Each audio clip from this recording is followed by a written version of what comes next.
कक्षा 10 के प्यारे विद्यार्थियों नमस्कार। देखिए आज अपन नया पाठ शुरू करने जा रहे हैं, वह है कौन था, पाठ संख्या 9। देखिए आज इसके अंदर हम एक ऐसी कहानी पढ़ने जा रहे हैं जिसके अंदर एक व्यक्ति एक काल्पनिकता के कारण किस तरह से वो दुखी हो जाता है। इसमें दो चित्र दिए गए हैं जिसमें एक में एक व्यक्ति आगे आगे बढ़ रहा है, दूसरे में एक व्यक्ति के साथ बात कर रहा है। चित्र में कौन है? चित्र में देखिए हारू बाबू है। वह क्यों भाग रहे हैं? उनको डर है कि जो पीछे आने वाला व्यक्ति है वो उनको लूटने के लिए या उनकी सामान चोरी करने के लिए आ रहे हैं। तो देखिए इसकी कहानी इस प्रकार से है। हारू बाबू कहीं गए थे। हारू बाबू कहीं गए हुए थे, स्टेशन पर उतरे तो लगा कि घर पहुंचते पहुंचते अंधेरा हो जाएगा। हारू बाबू का घर स्टेशन से लगभग 1 किलोमीटर दूर था। अंधेरा घिर आया था, उनकी चाह तेज हो गई थी। उनके हाथ में बैग था और दूसरे हाथ में छाता। चलते हुए अचानक उन्हें लगा कि कोई उनका पीछा कर रहा है। उन्होंने तिरछी नजर से देखा, सचमुच कोई और भी उन्हीं की तरह तेज कदमों से उनके पीछे चल रहा था। हारू बाबू घबरा गए कि कहीं वह व्यक्ति चोर या डाकू तो नहीं है जो उनके पीछे आ रहा है। इस सुनसान मैदान को पार करते हुए कहीं उन्हें अकेला पाकर 2-4 लाठी न लगा दे और उनका सामान न खोसेंगे। ऐसा सोचते ही हारू बाबू के बांस जैसे दुबले पतले पांव कांपने लगे। और जब उन्हें कुछ समझ नहीं आया तो किसी तरह गिरते पड़ते दौड़ने लगे। और उन्हें दौड़ते देखकर उनके पीछे वाला आदमी भी उन्हीं के पीछे दौड़ने लगा उसी तरह से। फिर देखिए हारू बाबू जैसे वो आदमी उनके पीछे दौड़ने लगा, उस आदमी के भागते कदमों की आवाज सुनकर हारू बाबू ने सोचा कि खाली मैदान को इस तरह अकेला पार करना ठीक नहीं है। बड़ी सड़क से वेदे टोला यानी बी ब्लॉक होते हुए घूमकर जाना ही ठीक होगा। इस डर के कारण उन्होंने लंबा रास्ता पकड़ लिया। इस तरह चलना जरूर ज्यादा पड़ेगा, पर जाने में जान से तो बच जाएगी ना, चोर उनकी जान तो नहीं ले सकेगा ना। वे शीघ्र ही दाईं ओर की एक गली में घुस गए और बक्सी बाबू की बाड़ लांघकर उल्टे रास्ते से मुख्य सड़क पर जा पहुंचे। उन्होंने मन ही मन सोचा, बाप रे, मेरे पीछे आने वाला व्यक्ति तो सचमुच ही कोई चोर या डाकू है। वास्तव में वह भी उन्हीं की तरह बाड़ लांघकर रास्ता कूदकर उलटते रास्ते से मुख्य सड़क पर पहुंच गया था।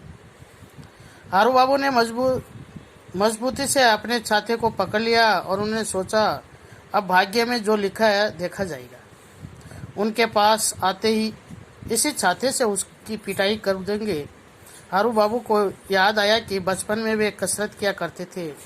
उन्होंने एक बार अपनी बाहों को मांसपेशियों को फुलाकर देखा ली कि वे अभी भी मजबूत है या नहीं। पास आती पैरों की आवाज से उन्हें पता चला कि उनके पीछे आने वाला व्यक्ति उनसे भी तेज दौड़ रहा था।